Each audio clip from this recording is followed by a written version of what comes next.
types of companies on the basis of liability.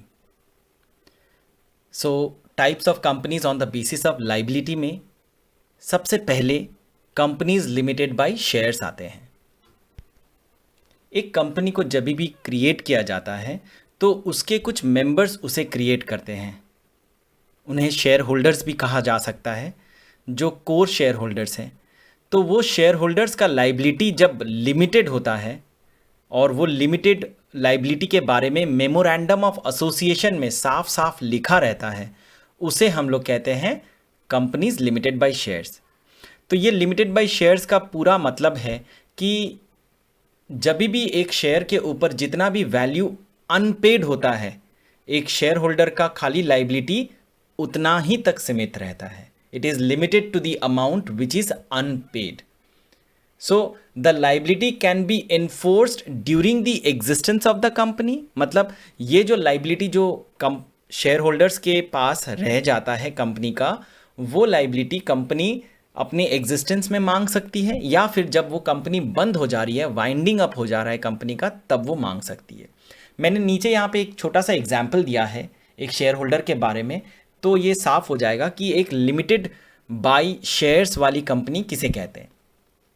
A share holder who has paid ₹75 on a share of face value 100 can be called upon two पे the balance of 25 only. मतलब एक share holder अगर एक company में खाली ₹75 दे के रखा है एक शेयर के रेस्पेक्ट में, जिस शेयर का फेस वैल्यू 100 है, तो कंपनी को इमरजेंसी में एग्जिस्टेंस के दौरान या फिर कंपनी के वाइंडिंग अप के टाइम पे कंपनी अपने मेंबर से खाली ₹25 एक शेयर पे ही मांग सकती है, इससे ज़्यादा नहीं मांग सकती. तो कंपनी का वो लिमिट है, तो इसीलिए इसे लिमिटेड लाइबिलिटी कहा गया है.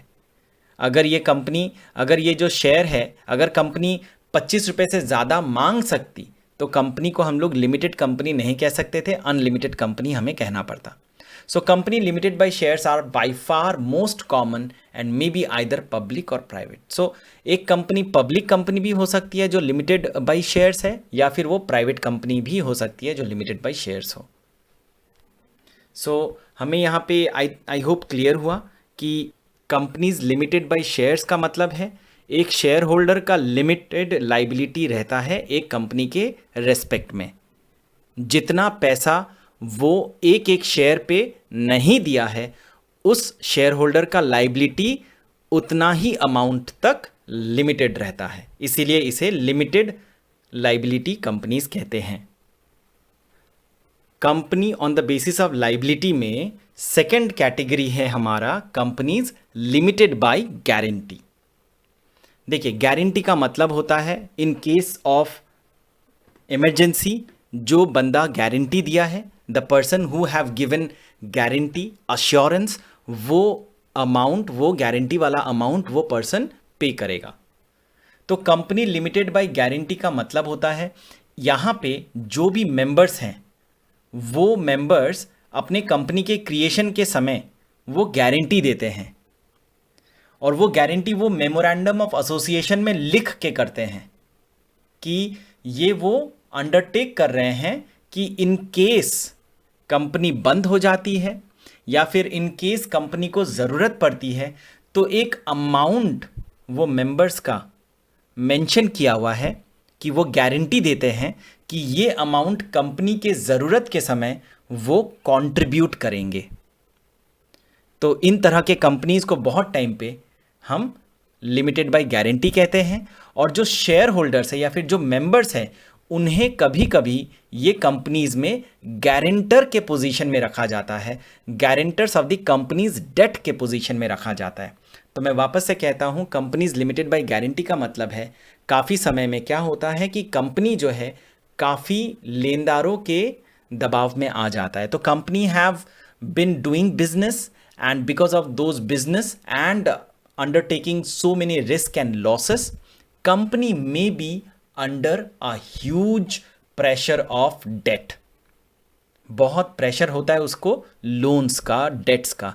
तो लिमिटेड बाय गारंटी कंपनीज में क्या होता है कि जब मेंबर्स कंपनी को तैयार कर रहे थे, उस समय में मेंबर्स ने गारंटी दिया था कि अगर कंपनी इस तरह के डेट्स में आ जाता है या फिर कंपनी बंद होने वाली है या फिर कंपनी को बहुत ज़रूरत है पैसों की, तो वो मेंबर्स जो हैं अपना गारंटी दिया हुआ अमाउंट कंपनी में कंट्रीब्यूट करेंगे। इस तरह के कंपनीज के कुछ एग्जांपल्स मैंने यहाँ पे दिए हैं, जैसे क्लब्स हो गए, ट्रेड एसोसिएशन हो गए, रिसर्च एसोसिएशंस हो गए, सोसाइटीज़ हो गए। सोसाइटीज़ मतलब जो प्रमोटिंग वेरियस ऑब्जेक्ट, मतलब वो हो सकता है कि बिल्डिंग का सोसाइटी हो या फिर कोई क्लब का कोई सिमिलर तरह का इंटरेस्ट वाला एक्टिविटी का कोई सोसाइटी हो गया। फॉर एग्जांपल मुझे पसंद है चेस खेलना, तो मैं एक चेस का एक सोसाइटी बनाता हूँ। तो वो चेस के सोसाइटी में जब भी पैसे का ज़रूरत पड़ता है या सोसाइटी जब लॉस में चलती है, तो मेरे तरह और भी मेंबर्स हैं जिन लोगों ने गारंटी दिया हुआ है कि अगर ये सोसाइटी को लॉस होता है तो हम 5-5 हज़ार करके गारंटी करके ये पैसे कंट्रीब्यूट करेंगे। तो इसीलिए इसे हम लोग लिमिटेड बाय गारंटी वाले कंपनीज कहते हैं। तीसरा कैटेगरी है लाइबिलिटी के रेस्पेक्ट में unlimited liability companies. Unlimited liability companies उन सारे कंपनीज को कहते हैं जहां पे मेंबर्स का लाइबिलिटी जो है वो अनलिमिटेड होता है।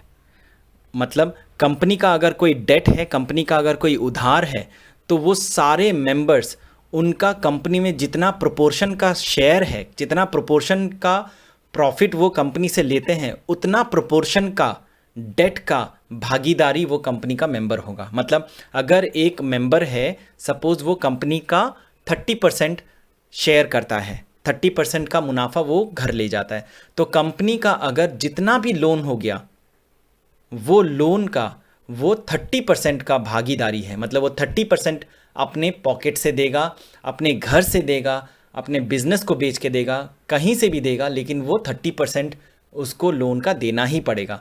और ये अनलिमिटेड का मतलब है कि ये खाली उसके बिजनेस से ही रिलेटेड नहीं है, पर्सनल एसेट्स भी इसके क्वेश्चन में आ जाते हैं। इन तरह के कंपनीज जो हैं वो पब्लिक कंपनीज भी हो सकते हैं, प्राइवेट कंपनीज भी हो सकते हैं।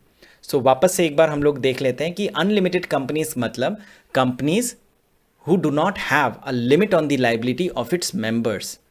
ठीक है, जिसका कोई भी लिमिटेड लाइबिलिटी नहीं रहता है इन रिस्पेक्ट ऑफ मेंबर्स। यहाँ पे मेंबर्स जो हैं वो लायबल होते हैं कंपनीज के डेट्स में in proportion to their respective interest in the company. ठीक है, so these kind of companies may be private companies और पब्लिक कंपनीज।